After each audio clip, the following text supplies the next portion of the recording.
우리 신앙생활에도 자기의 정체성을 확인하는 것 굉장히 중요합니다. 하나님의 자녀의 신분에서 오는 특권, 그리고 본질적인 위치, 이런 것들이 매우 중요합니다. 빌립보서 2장 1절부터 16절까지는 굉장히 고차원적인 진리를 말합니다. 그 진리에 입각한 그리스도인의 삶의 원리들, 본질들을 말합니다. 하늘에서 하나님이 인간의 몸을 입고 땅에 오셨다. 자기의 영광을, 하나님으로서의 영광과 특권을 잠시 보류하고 사람의 모양으로 인간 세계에 오셨다. 그리고 그 종의 형체를 입고 죽기까지 복종하셨는데 십자가에 죽으셨다. 그리고 그 예수님이 다시 살아나셔서 하늘 위에 있는 자들, 땅에 있는 자들, 땅 아래에 있는 자들이 모든 무릎을 예수 앞에 꿇게 하시고 경배를 받으셨다. 그리고 그렇게 해서 이루어진 구원을 우리가 소유했는데, 하나님으로부터 엄청난 그리스도의 사역을 통해서 확보된 그 구원의 가치를 아주 소중하게 관리해라. 이 구원을 함부로 관리하지 말고 두렵고 떨림으로 너희 구원을 이루라. 이것이 12절부터 16절까지의 내용입니다. 12절까지는 하나님이 예수님을 이 땅에 보내셔서 우리를 이렇게 해서 사역을 이루시고 구원을 이루었으니까, 그렇게 소중한 구원을 우리한테 주었으면 그 구원의 선물을 가볍게 여기지 말고 신중하게 여겨라. 그래 두렵고 떨림으로 너희 구원을 이루라. 여기까지는 굉장히 고차원적인 진리와 또 고차원적인 삶에 대해서 말합니다. 17절부터 갑자기 개인적인 문제들로 방향이 전환됩니다. 하나님 엄청난 구원 진리와 큰 하늘의 진리를 설명하다가 갑자기 땅으로 딱 현실로 돌아와서 바울의 현실 문제를 다룹니다. 바울은 지금 복음을 전하다가 감옥에 갇혀 있습니다. 바울이 감옥에 갇혀 있다는 소식을 들은 빌립보 교회, 이 필립보에서 바울이 감옥에 갇혀 있는 이 로마까지는 직선 거리로만 해서 약 7,000km가 넘습니다. 산, 강, 바다를 건너서 오려면 약 1,500km에서 2,000km. 사람이 걸어서 하루에 갈 수 있는 거리가 약 50km 정도예요. 반듯한 길일 경우에. 근데 산을 넘으면 그렇게 못 갑니다. 하루에 50km, 10시간이 걸은다 해도 한 달 이상을 걸어서 와야 될 거리입니다. 필립보 교회가 바울 사도가 감옥에 갇혔다는 소식을 듣습니다. 회의를 해가지고 우리가 가만히 있을 수 없다. 사도 바울을 좀 도와주고 위로해야 될 것 아니냐. 그리고 그 중에 대표자 하나를 뽑습니다. 그 사람이 에바브로 디도입니다.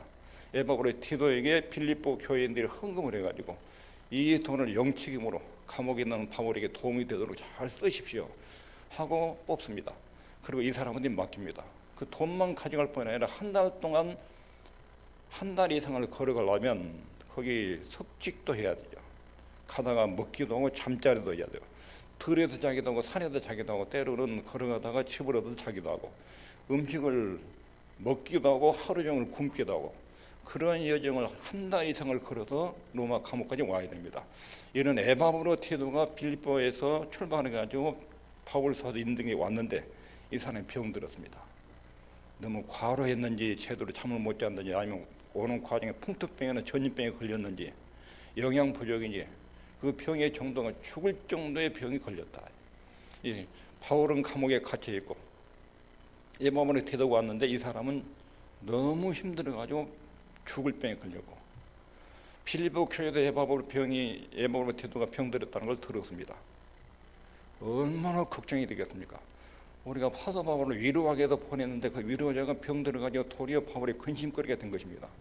하나님 필립보 교회에서 보내고 에바브로 티도를 절대로 죽지 않게 살려주십시오. 건강해십시오. 얼마나 기도를 많이 했겠습니까? 바울 역시도 에바브로 티도가 병드니까 필립보 교회가 자기를 위해서 보낸 사람이 병들었으면 필립보 교인들이 얼마나 마음이 걱정이 되고 염려가 될까. 나 때문에 여기 보낸 사람이 만일에 여기가서 죽어버리면 내 입장이 어떻게 될까. 이런 문제 때문에 바울이 굉장히 근심합니다. 그리고 에바브로 병든 것을 낫기 위해서 굉장히 기도를 합니다. 에바브로 자신도 자기가 교회를 대표해서 바울을 돕기 위해서 왔는데 필립보 교인들한테도 부담이 되고 바울에게도 짐이 되어버리니까 그 사람도 힘들고, 필립보 교회, 바울, 에바브로 티도 이 세 사람 관계에서 이루어지는 땅의 현실적인 문제, 이 문제가 지금 17절부터 30절까지 쭉 기록되어 있습니다. 전반부 문제는 굉장히 고차원적 진리인데 현실로 딱 돌아오니까 삶의 숙제들이 그렇게 생긴 것입니다. 근데 하나님의 말씀은 아주 고차원적인 생활에도 적용되지만 우리 실상 진리를 내가 아는데 이 진리가 내 생활하고 무슨 관계가 있느냐, 이 문제도 똑같이 적용되고 말씀의 지침을 가르쳐 줍니다. 이것이 말씀의 위대함입니다. 앞부분은 굉장히 무한되고 광대한 진리가 선포되고 있고, 하늘에서 오신 그리스도와 그분의 사역에 대한 이야기가 나와 있고, 그리스도인의 삶의 본질인 두려고 떨림으로 그 구원의 선물을 관리하고 이루라, 이런 내용이 있고, 본문에서 갑자기 현세적인 인간사, 에바브로 디도의 방문, 그리고 죽을 병에 걸린 것, 그 문제 때문에 걱정하는 바울, 그런 빌립보 교인들, 이 문제를, 현실 문제를 잘 다루고 있습니다. 일상생활의 문제를 다룰 때도 바울은 철저하게 하나님의 말씀의 진리를 따라서 처리합니다. 성경은 어떤 종류의 삶이든지 우리에게 또렷한 지침을 가르쳐 줍니다. 육신적으로나 정신적으로 영적으로 건강할 때는 순수한 형태의 진리를 듣기를 좋아합니다. 여러분, 육체적으로 병든 것도 없고 자녀들 문제 없고 영적으로 기쁨을 누리고 있는 분들은 고차원적인 복음 진리를 듣기를 좋아해요. 그런 설교를 좋아해요. 근데 현실적으로 몸이 병들고 돈 문제 있고 자녀들 문제 생기고 그러면 그 문제에 대한 성경적 진리가 내게 가르쳐지기를 사모하고 듣기를 좋아합니다. 성경은 평안한 사람들에게나 위기를 만난 사람이라 동일하게 하나님의 말씀의 답을 또렷하게 가르쳐주는 진리를 담고 있습니다. 17절보다 30절은 그리스도인의 삶의 특성과 성격에 대해서 또렷하게 말합니다. 그 그리스도인의 삶의 특성, 성격, 첫 번째는 있겠습니다. 시작. 예수 그리스도에 의해 지배받는 삶. 이것이 하나님의 백성의 삶의 특성입니다. 또렷하게 이 의식을 정확하게 정리해야 됩니다. 19절에 내가 티모데를 속히 너에게 보내기를 주 안에서 바라면 너희 사정을 알므로 안위를 받으려 하매니. 바울은 로마 감옥에 있습니다. 그 옆에 지금 디모데도 있고 빌립보 교회에서 보내온 에바브로 디도데입니다. 티모데를 내가 여러분들에게 빨리 보내서 여러분들을 말씀으로 양육하고 여러분들 교회의 소식들을 내가 들어서 내가 위로를 받기를 바란다. 이 심정을 말해요. 그런데 이것을 주 안에서 디모데를 보내고 안 보내고 언제 보내고 이건 주님의 통치 아래서 예수 그리스도의 지휘와 인도 안에서 바란다. 나도 속히 가기를 주 안에서 확신하노라. 나도, 이 말은 바울은 지금 로마 감옥에 있습니다. 로마 황제, 이 당시 로마 황제가 네로 황제입니다. 네로 황제는 굉장히 변덕이 심한 사람입니다. 언제 예수 믿는 사람을 다 죽이라고 명령을 내릴지 모르는 아주 변덕쟁입니다. 근데 바울의 생명이 로마 황제에 결정되는 것이 아니라 그 로마 황제의 마음과 생각도 우리 주님이 통제하신다. 근데 내가 감옥에 지금 있지만 내가 석방에 돼서 빌립보 교회 여러분들에게 갈 것을 내가 확신합니다. 이 일이 예수 그리스도, 참된 하늘의 주제인 예수 그리스도의 통치에 의해서 가능합니다. 철저하게 신앙 고백이 이렇게 이루어지고 있습니다. 이것이 그리스도인의 삶의 특징입니다. 예수님에 의해서 통제되는 삶. 예수 믿는 사람은 자기 인생의 주도권이 왕되신 주 예수님께 있습니다. 바울은 그분의 뜻을 알고 있고 그분과 대화하고 매일 주님과 교제를 하고 살고 있습니다. 빌립보서 2장 10절부터 11절에 하늘에 있는 자들과 땅에 있는 자들과 땅 안에 있는 자들로 모든 무릎을 예수의 이름에 꿇게 하시고, 하늘에 있는 자들, 천사들과 먼저 간 천국에 있는 간 사람들, 땅에 있는 사람들, 지금 생존하는 사람들, 땅 아래에 있는 사람들, 지옥과 사단의 세력들, 하늘과 땅과 지옥까지 전체를 통치하시고 전 우주적인 통치권자로 예수님이 서 계시다. 그 엄청난 권력 앞에 머리를 숙이고 내 모든 행동이 예수님에 의해서 지배되는 사람, 그리고 예수님의 지배권을 가지고 계심을 인정하는 사람, 이 사람들이 그리스도인이에요. 그리스도인의 삶의 특성이에요. 그분은 로마 감옥문을 열 수 있고 통치자들의 마음을 얼마나 변화시킬 수 있습니다. 네로 황제가 아무리 변덕을 벌여도 그분의 생각을 통제한, 네로 황제의 마음을 통치하는 분도 주 예수 그리스도이십니다. 중요한 것은 그분의 뜻입니다. 예수님의 뜻을 좌절시킬 만한 어떤 세상의 권력과 세력도 없다는 것입니다. 이것이 그리스도의 삶의 첫 번째 원칙, 예수 그리스도에 의해서 지배를 받는 사람, 이 사람들이 하나님의 자녀들이고 하나님의 자녀들의 삶의 특성과 성격입니다. 두 번째, 고차원적인 이런 삶이면서도 굉장히 자연스럽고 인간적인 미를 가진 삶, 이 사람들이 하나님의 자녀들입니다. 바울은 빌보 교인들 때문에 근심을 하고 있습니다.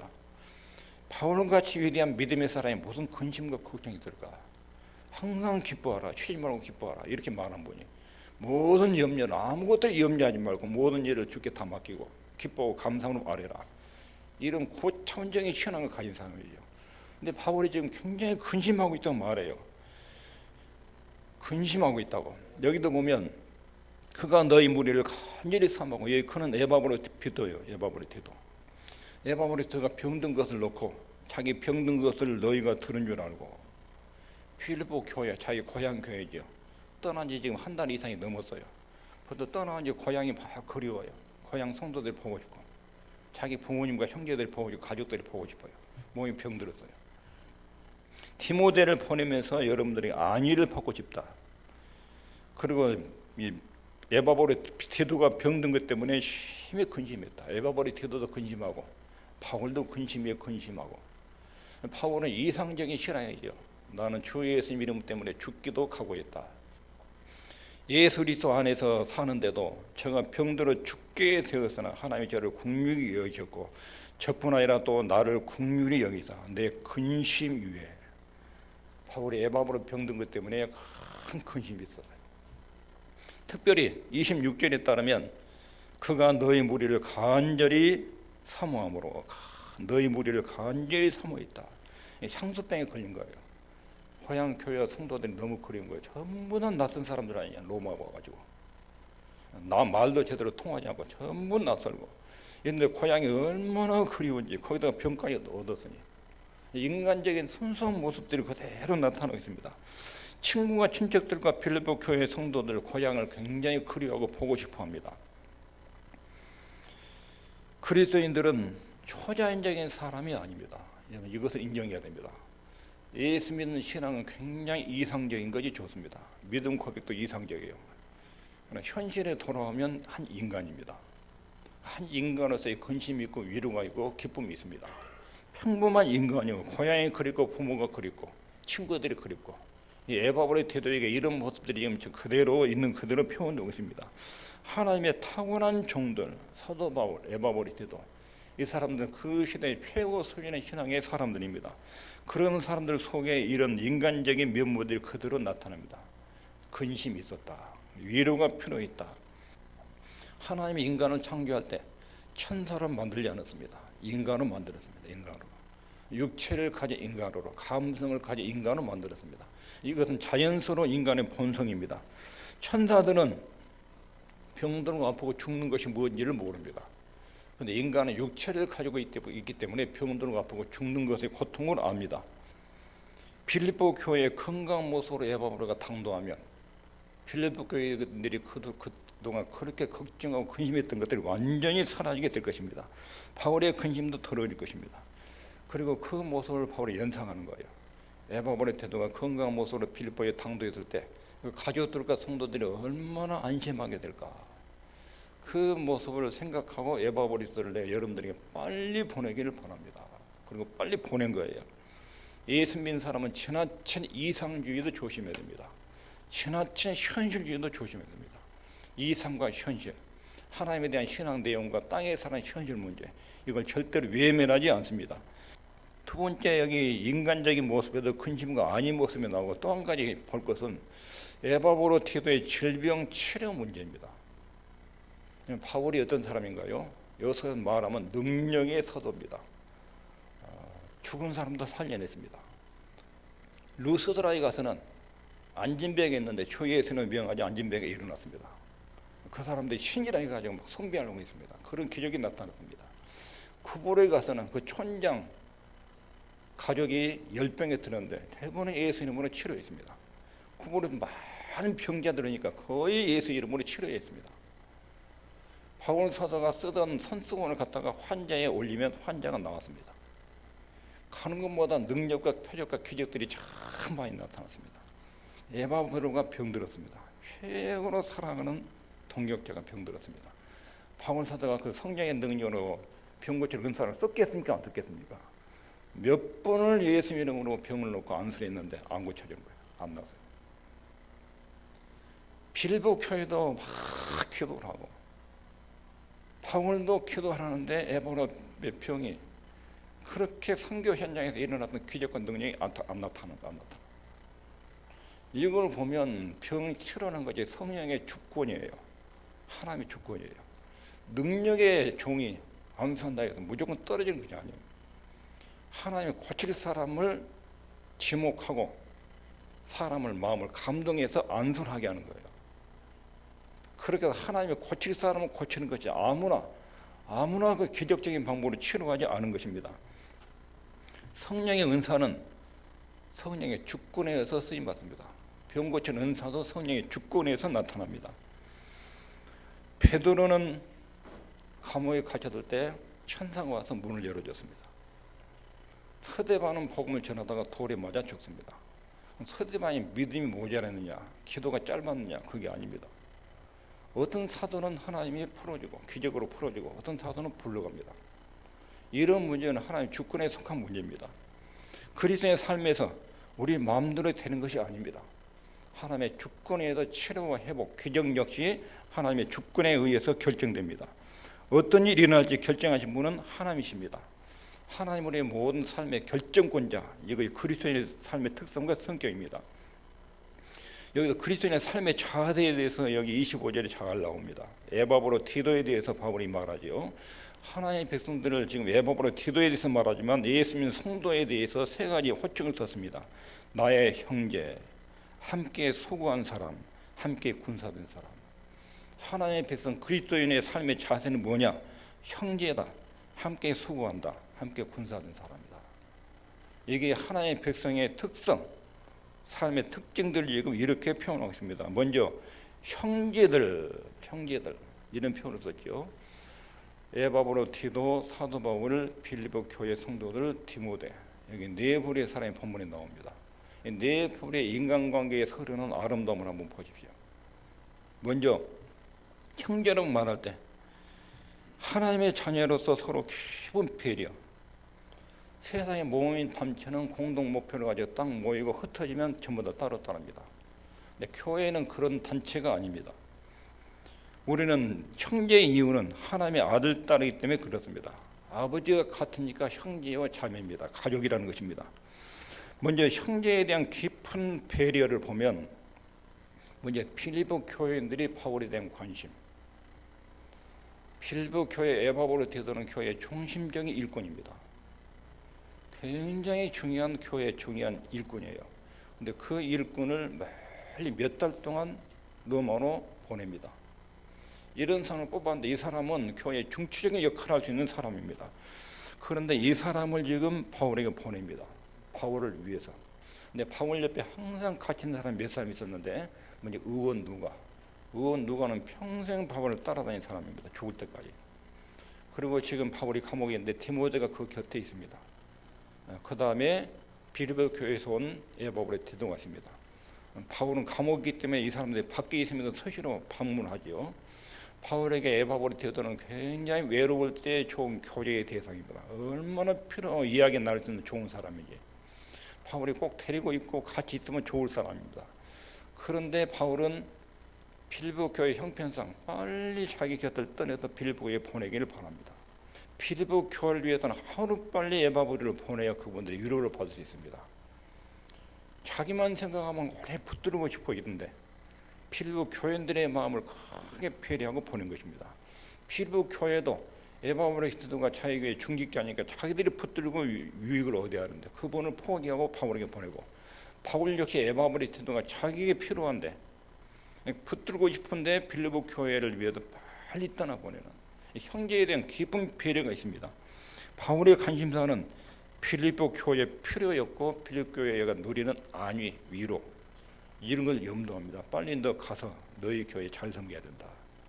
너희 교인들이 지금 너 병든 것 때문에 굉장히 걱정하셨으니까 하루빨리 가가지고 그 걱정을 덜어드리고 나는 여기서 굉장히 복음 때문에 행복하다는 소식을 빨리 알려줘라. 에바브로 디도 편에 빌립보서 편지가 빌립보에 전달이 된 거예요. 바울이 형편을 알게 된 거예요. 바울이 감옥에 갇힌데 걱정하는 대신 복음이 전파되고 있다는 것을 듣고 빌립보 교인들이 크게 위로를 받고 엄청난 신앙의 기쁨을 찾게 된 것입니다.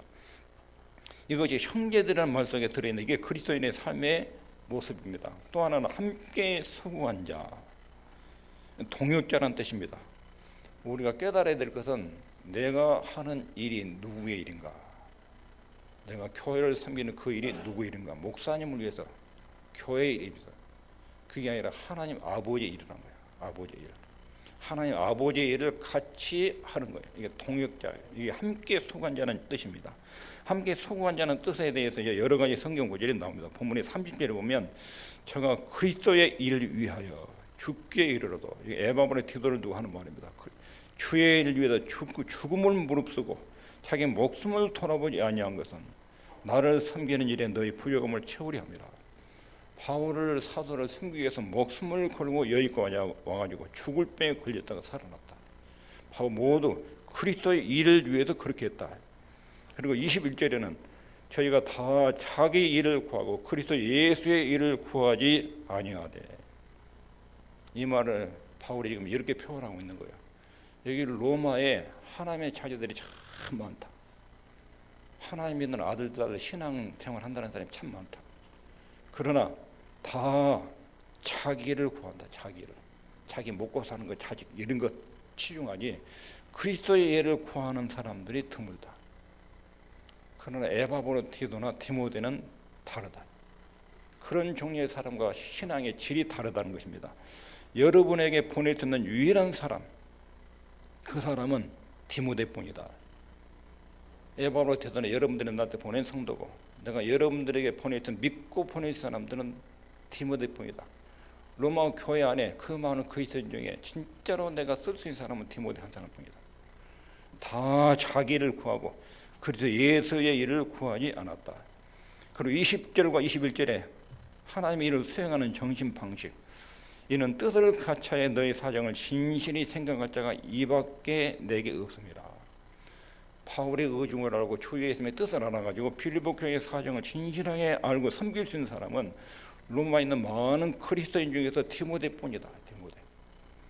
다 자기를 구하지만 디모데만큼은 자기 중심적인 삶이 아니라 주의 일을 구하는 사람이다.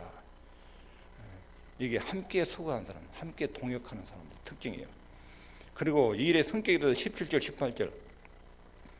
이런 믿음의 재물, 이런 섬김, 에바브로 디도나 디모데 같은 믿음의 섬김과 교회를 섬기는 태도는 하나님이 기뻐하시는 재물이다. 하나님 기쁘게 받으시는 희생 재물이다. 이렇게 지금 평가하고 있습니다. 이것이 함께 수고한 자, 그리스도인들에 대해서 표현하기를 함께 아버지의 일을 동역하는 사람들, 이게 그리스도인의 삶의 자세입니다. 세 번째는 함께 군사된 자, 이런 표현을 썼죠. 성도는 하나님의 군대, 동질의 적과 싸우고 있습니다. 예수님의 성도는 모두 다 정사와 권세, 세상 주관자들, 하늘에 있는 악한 영들, 이 세대들과 치열한 영적인 전투를 치르고 있는 사람들이 하나님의 백성들입니다. 성도는 하나님의 군대에 소속이 있다는 것입니다. 이 세력과의 영적인 전투는 피할 수가 없습니다.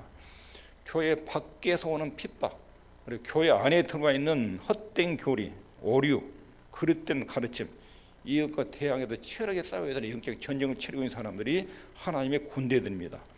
여기서 지금 바울은 에바브로 디도가 군사다. 그리고 디모데 속에 군인 정신이 들어있다. 하나님 아버지의 명령, 예수 그리스도의 명령은 떨어지면 움직일 수 있는 사람은 현재 에바브로 디도 그리고 디모데다. 로마 교회에서 그리스도인들에서 바울 옆에서 정말 하나님의 군사로 섬기는 사람들이 에바브로 디도와 디모데뿐이다. 그리고 그 중에서 여러분들에게 딱 보낼 수 있는 사람은 단 한 사람뿐이다. 디모데뿐이다. 이렇게 지금 말하고 있는 겁니다. 30절에 보면 제가 그리스도의 일을 위하여 죽기에 이르러도 자기 목숨을 돌아보지 아니하고, 이런 사람들, 이게 에바브로 디도와 디모데를 두고 말하는 것입니다. 오늘 말씀을 정리하면 그리스도인의 삶의 특성, 성격, 이게 본문에 잘 나타냈습니다. 첫 번째는 그리스도인의 삶은 고차원적인 진리 위에 일상생활을 다룹니다. 신앙 고백이 명확하고 믿음이 되는 게 또렷합니다. 그리고 그 신앙 고백에 의해 일상 삶의 문제를 다룹니다. 디모데를 보내느냐, 에바브로를 보내느냐, 이 문제를 주 예수님의 통치 아래서, 그분의 지도 아래서 결정합니다. 일상적인 일이 진리의 교리의 근거에서 다루어집니다. 예수 그리스도에 의해서 지배받는 삶, 이게 하나님의 자녀의 진정한 삶의 모습입니다. 고차원적인 삶이면서도 자연스럽고 인간적인 삶, 신앙 고백과 삶이 굉장히 높지만 인간이 아프면 아파하고 울고 근심하고 주님의 도움을 구하고 위로받기를 바라고 아주 자연스럽고 인간적인 삶, 삶의 자세에 대해서 형제로 사는 거, 형제. 여기 바울이 에바브라 디도를 먼저 보느냐 디모데를 보내느냐, 이 문제를 기도하며 생각할 때 어느 쪽이 빌립보 교회에 유익이 되고 위로가 될 것이냐, 이 원칙에도 결정을 내는 거예요. 하나님이 옆에서 에바브라 디도를 먼저 보내고 디모데는 나중에 보내라, 이렇게 말로 가르친 게 아니에요. 어떻게 결정하는 것이 교회와 성도들의 유익이 되고 하나님 기쁘게 받으실 것이냐, 이렇게 생각하면 결론이 나와요. 디모데를 보낸 것보다 에바브라 디도가 병들었으니까 이것 때문에 빌립보인들이 많이 걱정하니까 이 사람 빨리 보내는 것이 교회의 위로가 된다. 이게 행동의 원리예요. 하나님의 자녀도 깊이 이렇게 배려하는 마음, 형제로 살기를 바랍니다. 함께 수고한 사람, 하나님 아버지의 일에 같이 동역하는 사람들, 이 사람들이 그리스도인들입니다. 함께 군사 최고 사령관인 예수 그리스도의 명령을 중요하게 여기고 영적인 전쟁에 참여한 사람들, 이게 그리스도인의 정체성, 삶의 특성, 성격들입니다. 기도하겠습니다.